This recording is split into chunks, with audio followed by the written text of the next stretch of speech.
Genesis 25, verse 30. And Esau said to Jacob, "Give me some of that red stuff to gulp down, for I am famished," which is why he was named Edom. So Esau is Edom.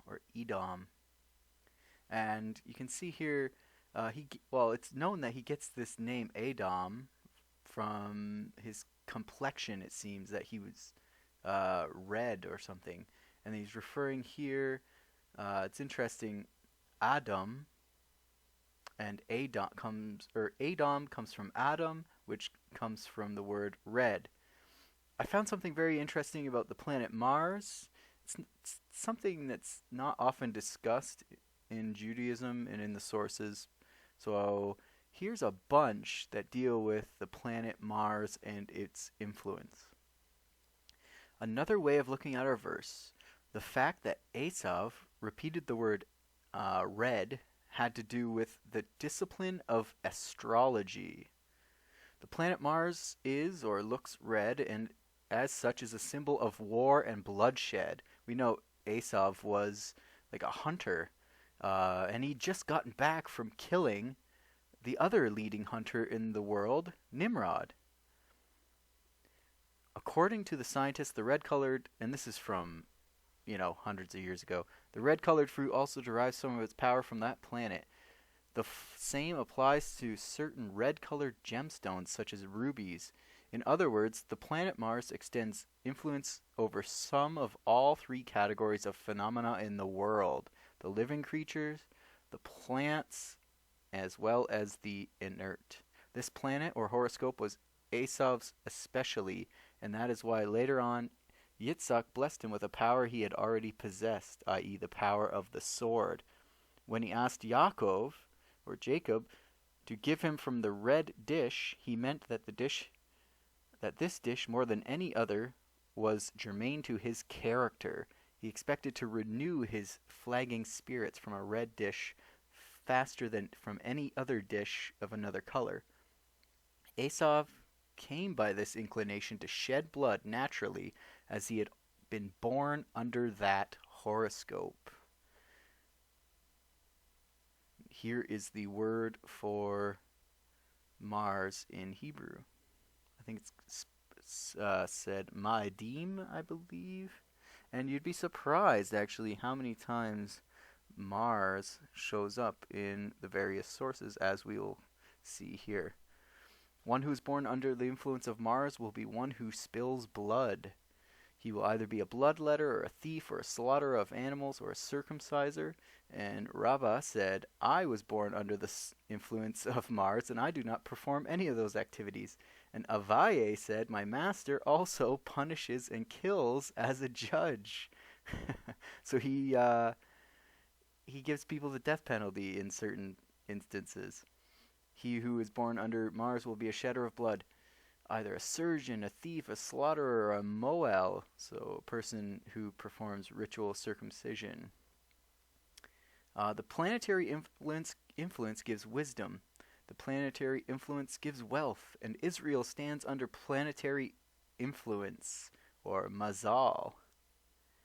But some maintain that Israel is immune from planetary influence, so that they don't have this mazal from the planets.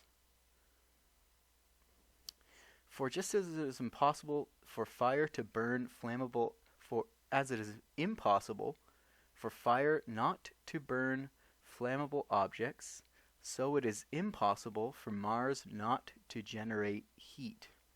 It follows then that all that men do to please the stars or try to control their influence is absolute vanity. It's useless, and we do not fall into this error, which unquestionably is a kind of idol worship. The Torah forbade to us even the determination of auspicious times, though conceivably some benefit could result from this. So we're not really supposed to engage too much in this. Jews aren't. It's questionable. I mean, non-Jews really shouldn't be either, but they maybe have a a heavier influence. There are two answers here. Mazal, in respect to mitzvot and transgressions, merely predisposes. It does not compel. One who is born under Sedek, which I believe is Jupiter, is not compelled to be a Sadiq, or a righteous person. Interesting. Sedek and Jupiter. But it is only predisposed in that direction. Similarly, one who is born under Mars is not compelled to be a spiller of blood, but is predisposed to it. And then it goes on with an explanation. Due to the abundance of affluence, so riches and peace and tranquility, a person's heart becomes haughty and smug, and his evil urge finds it easy to provoke him to follow the dictates of his heart without restraint.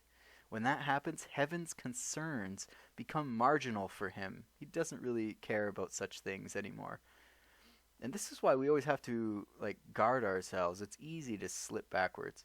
This is why Solomon felt prompted to say, if the spirit of a ruler flares up against you, do not leave your place, for deference appeases great offenses.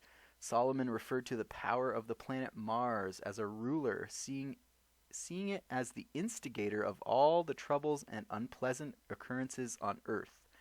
The evil urge derives from that constellation. On the third day of the week, what is the reason that one does not let blood? It is because the planet Mars is dominant during the even hours. Since it is a planet of blood and the even hours are a bad omen, that combination gives cause for concern. And then they go on a little bit more.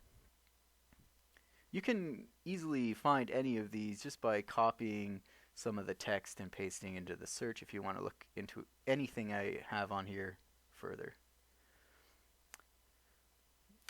Destruction and waste emanate from that power, which in turn is the cause of the stars of the sword, wars, quarrels, wounds, plagues, division, and destruction. In short, it is the spirit of the sphere of Mars, and its portion among the nations is Esau, which some say is Rome. The people that inherited the sword and the wars, and among animals, the Serim, or demons, and the goats. Also in its portion are the devils, called destroyers in the language of our rabbis, and in the language of Scripture, Serim. For thus he, Esau, and his nation were called Seir. That's because you'll remember Mount Seir is Edom, Esau. And finally, they're speaking about how the Hebrew letters created the world or the universe. Dalet, the fourth letter, predominant in fertility, crowned, combined, and formed Mars in the universe, the third day of the week, and the right ear in man.